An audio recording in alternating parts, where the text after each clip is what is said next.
স্বপ্নে সহবাস করতে দেখলে গুনাহ হবে কিনা, কোন কাজ করলে পরিবারে অশান্তি দূর হবে ও আর্থিক সচ্ছলতা ফিরবে, মাগরিবের সময় ঘুমিয়ে বা শুয়ে থাকা বা খাওয়ার বিধান সম্পর্কে জানতে চাই, খাটের উপর দাঁড়িয়ে নামাজ পড়া যাবে কিনা, একা নামাজে একামত দেওয়া জরুরি কিনা, রুকু করার সময় কাপড় টাকনুর উপরে উঠে গেলে নামাজ হবে কি, আল্লাহ মাফি আল্লাহ শাফি এটা বলে ওষুধ খাওয়া জায়েজ আছে কিনা, বিয়ের ক্ষেত্রে ছেলে বা মেয়ের ছবি দেখা যাবে কিনা, ব্যাংকে ডিপিএস করা কি হালাল হবে, নবজাতকের বমি কাপড়ে লাগলে নামাজ হবে কিনা, আমার ছেলের রোগ মুক্তির জন্য আমি কি দোয়া করব, মৃত ব্যক্তির উদ্দেশ্যে মসজিদে মিষ্টি দিলে কি কোনো সওয়াব হবে, নামাজে সানা পড়তে ভুলে গেলে নামাজ হবে কিনা, ওজুর সময় ঘন দাড়ির ভেতর পানি কিভাবে পৌঁছাতে হবে, মৃত ব্যক্তির সামনে আগরবাতি জ্বালানো যাবে কিনা। আর বিলম্ব না করে চলুন আপনাদের যে প্রশ্নগুলো ইতিমধ্যে আমাদের কাছে চলে এসছে সেগুলোর উত্তর দিয়ে আমরা শুরু করি। এমনি নাসিমউদ্দিন আপনি জানতে চেয়েছেন ওজুর সময় ঘন দাড়ির ভেতর পানি কিভাবে পৌঁছাতে হবে। দেখুন, পানি এভাবে কোষ করে ধরে আপনি যেভাবে ভিজিয়ে রাখেন তাহলে সেক্ষেত্রে যত ঘন দাঁড়িয়ে হোক না কেন গোড়ায় চলে যাবে। এরপরে রোজি আহমেদ জানতেছেন রুকু করার সময় কাপড় টাকনুর উপরে উঠে গেলে নামাজ হবে কি। দেখুন, রুকু করার সময় যদি টাকনুর উপরে কাপড় উঠে যায় তাহলে সেক্ষেত্রে আপনার মেয়ে মানুষ হিসাবে সামান্য এক ঝলকের জন্য উঠলো, 1 সেকেন্ড 2 সেকেন্ডের জন্য উঠলো, তাতে গুনাহ হবে না ইনশাআল্লাহ বিইذনিল্লাহ। মোশাররফ হোসেন জানতে চেয়েছেন নামাজে সানা পড়তে ভুলে গেলে নামাজ হবে কিনা। হ্যাঁ ভাই, নামাজ হয়ে যাবে, কারণ সানা পড়া এটা নামাজের জন্য ফরজ বা ওয়াজিব নয়। ফরজ বা ওয়াজিব নয় এমন কোনো কিছু ছুটে গেলে নামাজ হয়ে যাবে, কোনো অসুবিধা নেই। নুসরাত জাহান ইমু আপনি জানতে চেয়েছেন মৃত ব্যক্তির সামনে আগরবাতি জ্বালানো যাবে কিনা। দেখুন, আগরবাতি মূলত জ্বালানোর নির্দেশ হলো সুঘ্রাণের জন্য, অতএব মৃত ব্যক্তিকে রেখেছেন, তার দেহ থেকে কোনো দুর্গন্ধ আসতে পারে, সেই জায়গা থেকে আপনি সুঘ্রাণ যুক্ত কোনো কিছু ব্যবহার করতেই পারেন, আগরবাতি জ্বালাতেই পারেন। এছাড়া মসজিদে আগরবাতি জ্বালানোর কথা মুরাদুল্লাহ তারা বলেছেন। ইমানদারের বাসা বাড়িতে আগরবাতি অথবা ধূপের আপনার ধোঁয়া এটা প্রজ্বলন করা হবে সুঘ্রাণের জন্য, এটি ভালো, এটি খারাপ কোনো কাজ নয়, তবে মৃত ব্যক্তির জন্য করতেই হবে এমন কোনো বিষয় নয়। এমডি শাফি জানতেছেন মোবাইলে ইমার্জেন্সি টাকা খরচ করে টাকা না দিয়ে মারা গেলে ক্ষমা হবে কি। না ভাই, এটা গুনাহের কারণ, এজন্যই ইমার্জেন্সি ব্যালেন্স নিলে খুব দ্রুত সেটা পরিশোধ করার চেষ্টা করে ফেলা উচিত। আর সেই সাথে তার আত্মীয়স্বজন যারা আছেন তারা পরবর্তীতে তার দেনা পাওনা পরিশোধের ক্ষেত্রে তাদের খেয়াল করা উচিত। এটা হতেই পারে মানুষের দ্বারা, যদি এরকম হয় তাহলে সেক্ষেত্রে তাদেরকে ওসিয়ত করে যাওয়া উচিত যে আমার দেনা পাওনাগুলো হয়তো সাবধান থাকবে, তাদের পক্ষ থেকে আদায় করলে ইনশাআল্লাহ তিনি দায়মুক্ত হয়ে যাবেন। এরপরে বোন সাদিয়া ইসলাম জানতেছেন লোকমুখে শুনেছি জীবদ্দশায় 1 কেজি সুরমা লাগালে সে জান্নাতি, এটা কি সঠিক না বোন? এরকম কোনো কথা নেই যে 1 কেজি পরিমাণ সুরমা লাগালে সে জান্নাতি হবে, তবে হ্যাঁ মৌলিকভাবে সুরমা লাগানো রাসূল আকরাম সাল্লাল্লাহু আলাইহি ওয়াসাল্লামের সুন্নাহ এবং সে বিষয়ে নবী সাল্লাল্লাহু আলাইহি ওয়াসাল্লামের সুস্পষ্ট নির্দেশনা রয়েছে, আমরা সুরমা লাগাবো আমাদের সাধ্য অনুযায়ী, তবে 1 কেজি পরিমাণ লাগাতে হবে এমন কোনো কথা নেই, এটি মন গড়া কথা। নাহিদ নোমান জানতে চেয়েছেন কোন কাজ করলে পরিবারে অশান্তি দূর হবে ও আর্থিক সচ্ছলতা ফিরবে। ভাই নাহিদ, এর জন্য আপনাকে আমি পরামর্শ দেব 2টি কাজ সবচেয়ে গুরুত্বের সাথে করার, এক হলো দুরূদ শরীফ আর একটা হলো ইস্তেগফার। এই 2টি জিনিস আপনি বেশি বেশি করে পাঠ করবেন। রাসূল আকরাম সাল্লাল্লাহু আলাইহি ওয়াসাল্লামের হাদিস থেকে বোঝা যায় দুরূদ এটা বেশি বেশি করে পাঠ করলে মানুষের বিপদ আপদ দূর হয়, পেরেশানি থেকে আল্লাহ তাআলা মুক্তি নসিব করেন। ইস্তেগফারের ক্ষেত্রে আল্লাহ তাআলা বলেছেন সূরা নূহের মধ্যে ফাকুলতু আস্তাগফিরু রাব্বাকুম ইন্নাহু কানা গাফফারা ইউরসিলিস সামা আলাইকুম মিদরারা ওয়া ইউমদিদুকুম বিআমওয়ালিন ওয়া বানিন ওয়া ইয়াজআল লাকুম জান্নাত ওয়া ইয়াজআল লাকুম আনহারা।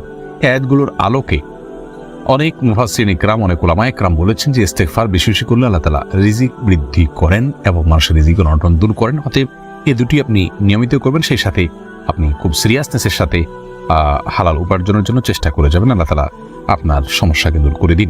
সজল শেখ আইডি থেকে আপনি জানতে চাচ্ছেন ব্যাংকে ডিপিএস করা কি হালাল হবে। শুধু ব্যাংকগুলোতে ডিপিএস করা হারাম হবে, যেহেতু সেখানে আপনাকে সুদ দেওয়া হবে, সুদ ভিত্তিক লেনদেনের চুক্তি আপনার সাথে হয়ে যাবে, সেজন্য। আর ইসলামী ব্যাংকগুলো যদি হয় তাহলে সেক্ষেত্রে বেশ কিছুটা ছাড় রয়েছে এবং সেটি কিছুটা কোনো ক্ষেত্রে এটি সন্দেহের মধ্যে পড়বে, শুবহাতের মধ্যে পড়বে, বাকি মৌলিকভাবে অন্য কোনো উপায় যদি কারো না থাকে এটি নাজায়েজ বা হারাম সরাসরি হবে না, তবে অ্যাভয়েড করতে পারলে সেটাও ভালো, যেহেতু সংশয় বা সন্দেহ সেখানেও রয়েছে। শাহাদাত হোসেন সবুজ আপনি জানতে চেয়েছেন স্ত্রীকে গর্ভবতী অবস্থায় সহবাস করা যাবে কি না। স্ত্রী গর্ভবতী থাকলে সে অবস্থায় সহবাস করাতে কোনো নিষেধাজ্ঞা নেই।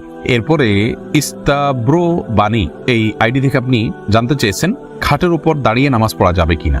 যাবে, কোনো অসুবিধা নেই, আপনি খাট হোক আর ভূমি হোক ফ্লোর হোক যে কোনো জায়গায় দাঁড়িয়ে সালাত আদায় করতে পারবেন।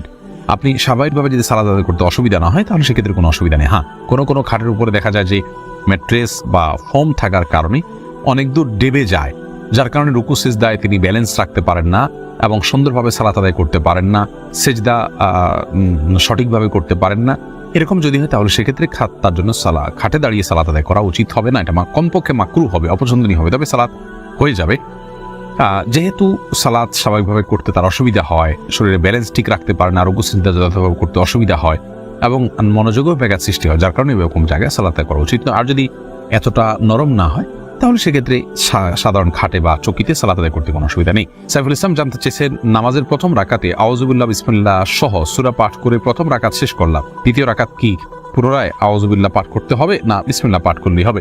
দেখুন, সূরা ফাতিহা যেহেতু আপনি নতুন করে শুরু করছেন, এই জন্য আপনি আউযুবিল্লাহ পাঠ করবেন এবং এরপরে বিসমিল্লাহ পাঠ করবেন, কারণ ফাইদা ক্রাআতাল কুরআন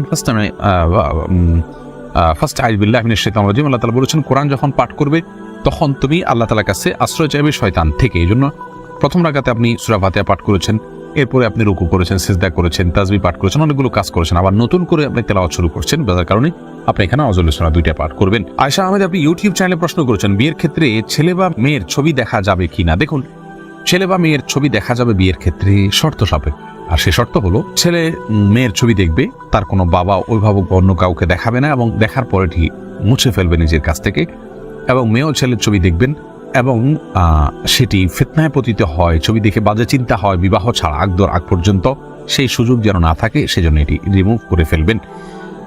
এই শর্ত সাপেক্ষে এটি দেখা জায়েজ রয়েছে সম্পূর্ণ বিয়ের নিয়ত যখন পাকাপাকি হয়ে যাবে তখন।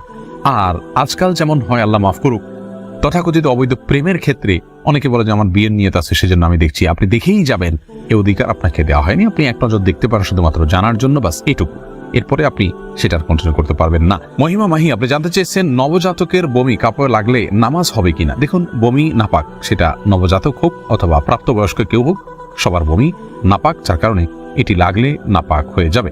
এমনি মামুন হোসেন জানতে চেয়েছেন, মৃত ব্যক্তির উদ্দেশ্যে মসজিদে মিষ্টি দিলে কি কোনো সওয়াব হবে? দেখুন, মৃত ব্যক্তির পক্ষ থেকে আপনি গরিবদেরকে খাবার দিতে পারেন, কোনো অসুবিধা নেই। দিনক্ষণ ঠিক না করে এমনিতে গরিবদেরকে খাবার দিলেন। মসজিদে বিশেষভাবে খাবার দিতে এমন কোনো কথা নেই। গরিবদেরকে খাবারটা আপনি বাইরেও দিতে পারেন, তাদের বাসা পৌঁছে দিতে পারেন। মসজিদ থেকে মসজিদের সাধারণ মুসল্লিরা আছে তাদেরকে আপনি দান করতে পারেন মৃত ব্যক্তিকে সওয়াবের উদ্দেশ্যে, সেটি হতে পারে। কিন্তু এটিকে আমাদের দেশে যেরকম সিস্টেম বানিয়ে নিয়েছে এমন মানুষ, যে কেউ মারা গেলে মসজিদে মিষ্টি পাঠানো, জিলাপি পাঠানো, মুসল্লিদেরকে খাওয়ানোর জন্য, এরকম কোনো নির্দেশ, আলাদা পার্টিকুলার নির্দেশ ইসলামে দেওয়া হয়নি। তবে হ্যাঁ, গরিবের পক্ষ, এই মৃত ব্যক্তির পক্ষ থেকে আমরা সাদাকা করতে পারি, তারই অংশ হিসাবে খাদ্যদান হতে পারে, সেটি গরিব অসহায় মানুষকে প্রাধান্য দিয়ে দেওয়া উচিত। মসজিদে না দিয়ে আপনি সেটি যদি বস্তিতে দেন, গরিব মানুষের বাসা বাড়িতে দেন, সেটি আরও বেশি সওয়াবের কারণ হবে ইনশাআল্লাহ। ফাতেমা বেগম জানাচ্ছেন, গরুর গোবর কি নাপাক? বোন, গরুর গোবরের পাক নাপাক অনেক দুটি মত রয়েছে সৌদি আরবের স্কলারদের। অনেকে মনে করেন যে সমস্ত পশুর খাদ্য গোশত খাওয়া হালাল, সেগুলোর পেশাব পায়খানা নাপাক নয়। তবে এর চাইতে অধিক শক্তিশালী হলো এক্ষেত্রে ইমাম আবু হানিফা রাহমাতুল্লাহ মত যে এগুলো নাপাক, অতএব সেই হিসাবে গরুর গোবরকে আমরা নাপাক বলবো। আফনান লিজ, আপনি জানতে চেয়েছেন আমার ছেলের রোগ মুক্তির জন্য আমি কি দোয়া করব? আপনি মা হিসাবে তার জন্য আল্লাহর কাছে সাধারণভাবে দোয়া করবেন, দোয়া কবুলের জায়গাগুলোতে, সময়গুলোতে দোয়া করবেন, ইস্তিগফার, দুরুদ এবং দোয়া ইউনুস, লা ইলাহা ইল্লা আনতা সুবহানাকা ইন্নী কুনতু মিনাজ জালিমিন এবং ইয়া যাল জালালি ওয়াল ইকরাম, এগুলো পাঠ করে এবং আল্লাহর নাম ডেকে ডেকে, এটা ইসমে আজম আল্লাহ, হে আল্লাহ, এভাবে ডেকে ডেকে আল্লাহর কৃতজ্ঞতা স্বীকার করে আল্লাহর কাছে দোয়া করবেন। ইনশাআল্লাহ আপনি কায়মন অবাক্কায় দোয়া করলে মায়ের দোয়া সন্তান আল্লাহ তাআলা কবুল করবেন। যদি আপনার দোয়া আপনি কবুল হতে না দেখেন তাহলে বিচলিত হবেন না, সবর করবেন, আল্লাহ তাআলা সেখানে আপনার জন্য কোনো কল্যাণ অবশ্যই নিহিত রেখেছেন। এমডি রায়হান সিদ্দিকী, আপনি জানতে চেয়েছেন মাগরিবের সময় ঘুমিয়ে বা শুয়ে থাকা বা খাওয়ার বিধান সম্পর্কে জানতে চাই। দেখুন ভাই রায়হান, মাগরিবের পরে এশার আগে শোয়ার ব্যাপারে হাদিস নিষেধাজ্ঞা রয়েছে। নবী সাল্লাল্লাহু আলাইহি ওয়াসাল্লাম অপছন্দ করতেন এই সময় শোয়াটাকে, যার কারণে মাগরিবের পরে শোয়া উচিত নয়। তবে যদি কেউ অসুস্থ থাকেন, শরীরে ক্লান্তি থাকে, তিনি শুয়ে আছেন ক্লান্তির কারণে, সেটা ভিন্ন বিষয়। কিন্তু সাধারণ অবস্থাতে এই সময় ঘুমানো নিষেধ, কারণ এই সময় ঘুমাইলে আপনার এশার সালাত তরক হয়ে যেতে পারে। তাছাড়া সকাল এবং সন্ধ্যার সময়গুলো আল্লাহকে স্মরণ করার সময়, জিকিরের সময় জন্য এই সময় ঘুমিয়ে কাটাবেন না। শুধু সামান্য একটু শুয়ে থাকা, এটা ভিন্ন বিষয়, এটা ইনশাআল্লাহ নিষেধাজ্ঞার আওতায় পড়বে না। সুজন মুখতার, আপনি জানতে চেয়েছেন ইউটিউব চ্যানেলে স্বপ্নে সহবাস করতে দেখলে গুনাহ হবে কিনা? না, এর কারণে কোনো গুনাহ হবে না, কারণ এটি বান্দার ইচ্ছার দিন কোনো বিষয় নয়, বান্দার ইচ্ছাধীন বিষয় নয়, এমন বিষয়ের জন্য আল্লাহ তাআলা বান্দাকে পাকড়াও করবেন না। এমডি সোহাগ খান জানতেছেন একা নামাজে একামত দেওয়া জরুরি কিনা? জি ভাই, একা নামাজ পড়লেও আপনি যখন একাকি ফরজ নামাজ আদায় করবেন, একামত দিয়ে নামাজ পড়বেন, এই উদ্দেশ্যে কেউ চাইলে আপনার সঙ্গে এসে যোগ দিতে পারে জামাতে।